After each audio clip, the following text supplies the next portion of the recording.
పరిష్కరించకపోగా కొత్తగా సమస్యలు సృష్టించిన కాంగ్రెస్ ప్రభుత్వం మీద ప్రజలు పోరాటాలకు సిద్ధమయ్యారని రాజేంద్ర నగర్ బీఆర్ఎస్ ఇన్ఛార్జ్ పటోళ్ల కార్తిక్ రెడ్డి అన్నారు.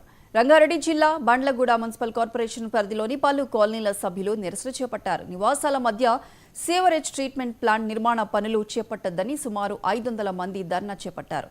ఈ ధర్నాలో కార్తిక్ రెడ్డి పాల్గొని కాలనీ వాసులకు అండగా నిలిచారు.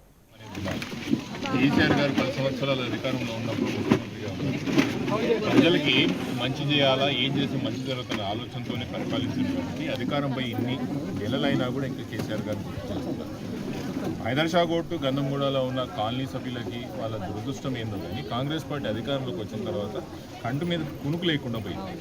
ఆ రోజు మూసీ ప్రాజెక్ట్ అని ముందలు తీసుకొచ్చి ఇల్లుల కానీ మార్కింగ్ ఇచ్చి అట్లా ఒకసారి ఇబ్బంది పెడితే ఇప్పుడు ఇళ్ల మధ్యలో ఉన్న ఈ భూమి విషయంలో ఎస్టీపీ ఇక్కడే కట్టి ప్రజల్ని ఇబ్బంది పెట్టాలని ఆలోచన తప్ప ప్రభుత్వం ఇంకోటి ఆలోచన నాకేం కనిపిస్తలేదు.